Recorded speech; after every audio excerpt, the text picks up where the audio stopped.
Hi guys, and welcome back. Creepy Little Stories. Madam M. Hello, my darlings. I am Madam M, mistress of the creepy things that cause the mayhem. I'm not easily pleased, like a holly homemaker. Some say I'm mysterious, so to speak, widowmaker. Using quill for my pen to write tainted word, although on occasion they may sound absurd. All of the tales spun with spider webs may make little angels not sleep in their beds, and this batch freshly brewed with wild creature stories tells of monsters and ghoulies that give children worries. Like dear Witchy Boo, who used a magic spell to take away warts and make her a bombshell. Stories of girls with troublesome beds and bad little boys who won't go to bed. Naughty creatures and outcasts, in words I have found, when read in the dark, from these pages they'll bound.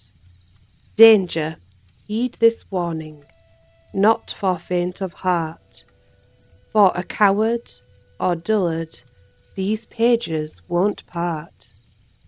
And take all in stride, 'tis a mortal's tale, this book has bewitched you, now you're under its spell.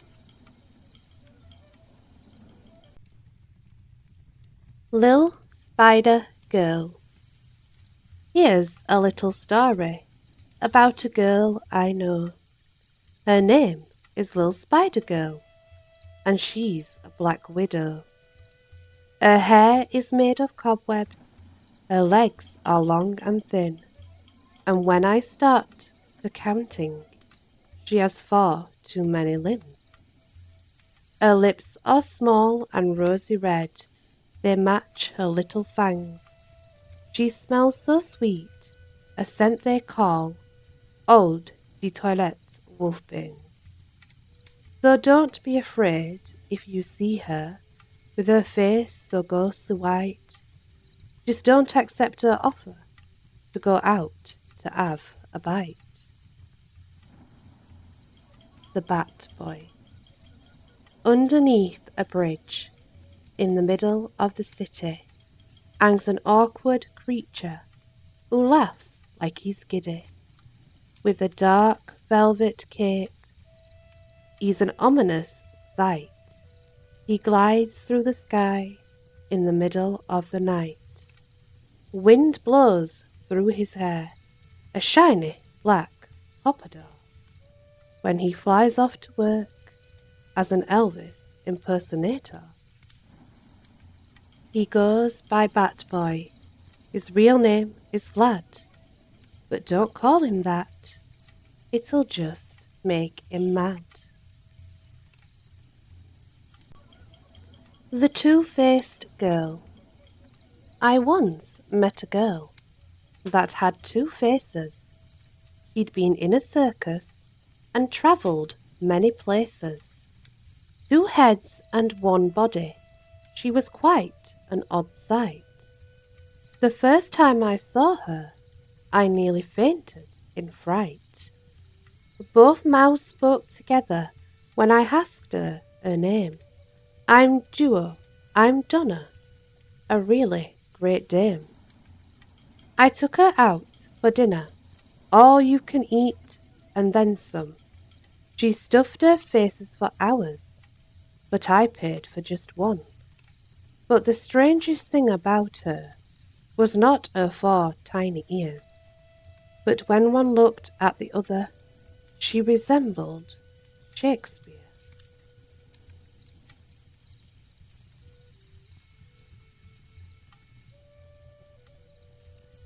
Target Man. Target Man lives in the desert in Nevada, where it gets very hot, and it's just getting hotter. He worked in Las Vegas as a knife thrower's assistant until he retired after a freak sideshow incident.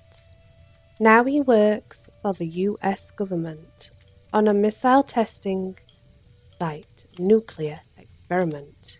He works hard at his job and really likes to try, but the missile testing planes use him for a bullseye. Witchy Boo Boo.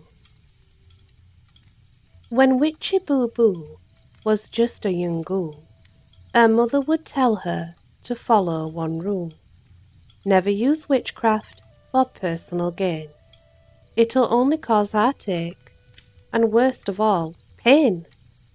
Many years later, when her powers were stronger, Boo Hoo thought she'd like her legs longer. And then, while I'm at it, I'll get rid of this fat. She patted her tummy. Most guys don't like that. And this wart on my face, it too has to go. And my chest is too small. I will make it grow. So, with the abracadabra and the flick of her wand, her short squatty legs began to elong. The fat in her tummy began to erase, and the legs she had wished for took over its place. The wart that she wanted gone, as she said, became a big ugly hole in her head, and her small petite chest grew out of distortions. They grew and they grew to enormous proportions. They blew up for a while, like balloons that are bloated, till they just got so large they up and exploded. As Witchy Boo Boo laid, all mangled, she thought, I should have just listened to what my mum had taught.